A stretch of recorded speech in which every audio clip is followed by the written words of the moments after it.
So for those who are listening, can you break it down? What is the difference between a coach, a mentor, a consultant, and a therapist? Yeah. I'm sure you've gotten this question. What is the benefit of coaching? How is coaching different from any of those things? It's a question that we get all the time. Even if we don't get that question, we have to begin with that definition. I like to start with I like to start with where people's heads are at. So the analogy that I use for coaching is in fact the sports coaching analogy. So I actually begin by saying to potential clients, coaching is similar to sports coaching in the sense that you may be, if I'm Usain Bolt's coach, he's already highly trained and highly skilled. He already knows what to eat, what to do for nutrition, how to sleep, how to recover. Why does he still need a coach? Doesn't he already know what to do? Yeah, why does he still need a coach? In sports coaching, we take it for granted. Everybody must have a coach. All professional athletes need a coach. Well, the idea is a coach is really serving as a catalyst for some kind of transformation that already wants to happen. So a coach is putting heat to that transformation of good to great, great to excellent, excellent to out to the stratosphere. And in so doing that work with clients, you're just putting heat under that transformation. You're serving as an accountability partner. You are helping that change happen faster. You're helping to remove obstacles so that a lot of that change can accelerate. Now, it is different from therapy in the sense that a therapist, in some, not all situations, but generally speaking, ideally a therapist, in keeping with this analogy, is working with a player that's on the bench, injured.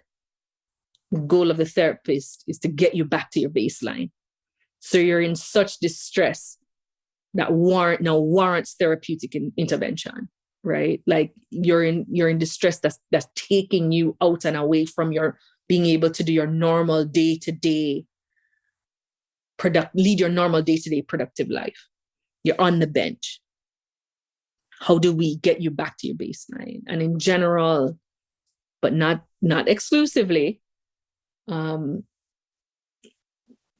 therapy in general may tend to be much more pastward looking, whereas coaching in general is much more forward directed, much more goal directed.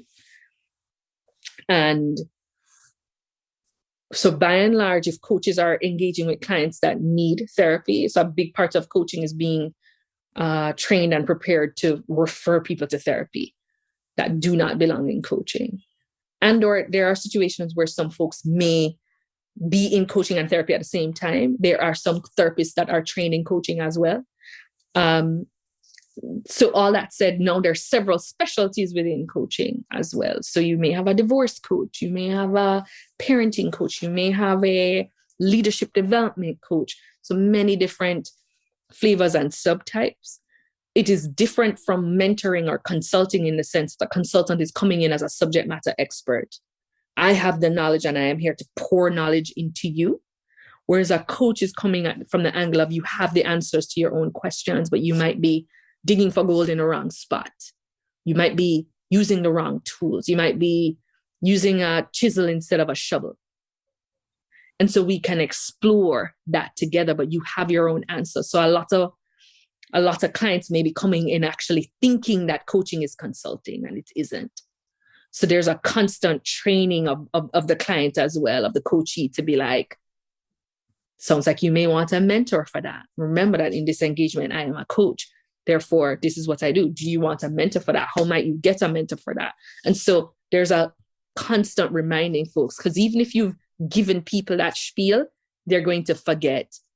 And people want their answers. And that's not what coaching is about at all. What are 2 or 3 of the biggest issues that you have come across in that area? Leadership development and management. So I would say there are 3 issues that come to mind in general. One being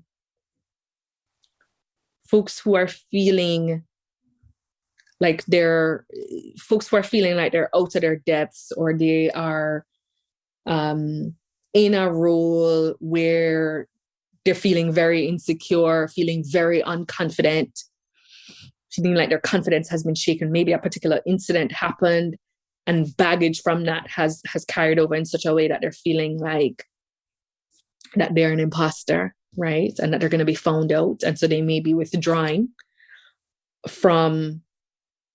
they may be kind of leaning out of work, if you will. That's one huge thing. The other huge thing is folks who are feeling like they need to show and prove, run faster, do more, do all of the things to a point of even overwhelm and burnout in order just to like prove their worthiness of being there and or being promoted or what have you.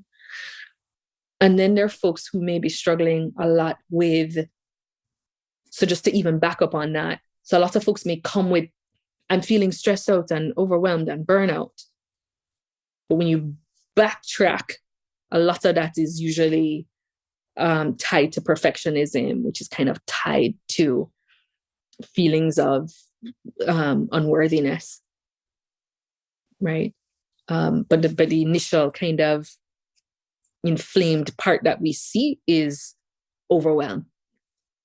And once you pick that apart and dig beyond all the layers, you get beneath that. Also, a lot of folks are definitely feeling stuck in a job, stuck in a career where they're feeling like they can't grow, they can't move forward. Some folks are feeling like they're in the wrong career. They actually want to pivot completely, don't feel like they can. A lot of folks are feeling like they want to change roles or have different responsibilities and feel like they can't. By and large, it's really hard to do coaching. Now the field in general is moving to systemic coaching, i.e. pairing the modality of coaching with organizational development work.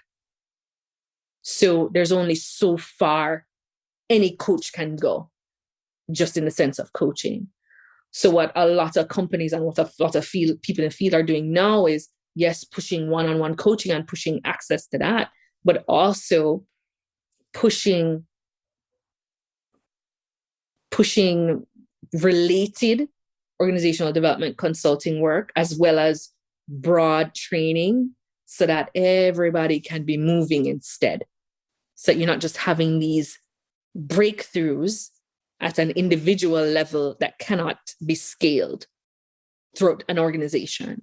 So there's certainly, and as the field explodes, we're learning. People are experimenting with everything now. But there certainly is like a philosophical move in that direction. And some coaching companies are moving in that direction as well. But they are all very much still experimenting and learning too. This is all very new. Mm-hmm. Mm-hmm. Yes, it's an interesting time to be in the field. Mm-hmm. Where do we find you? How can we find out more about what services you offer if we wanted to connect with you? Sure. I think the best place to find me would be my website. From that place is the hub for all things, which is simply my name. So it's www.tajanrenderos.com. That's TAJANRENDEROS.com. And from there, I think it's quite easy for folks to figure out what I do and what I offer and how we might be able to connect. Wonderful.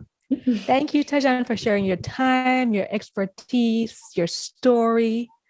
It's been very valuable and informative to me. I've had several takeaways that I'm going to be using in my day-to-day work. Okay. Mm-hmm. Thanks so much. All right. Have a great rest of your day. You too. Thanks for having me. Bye now.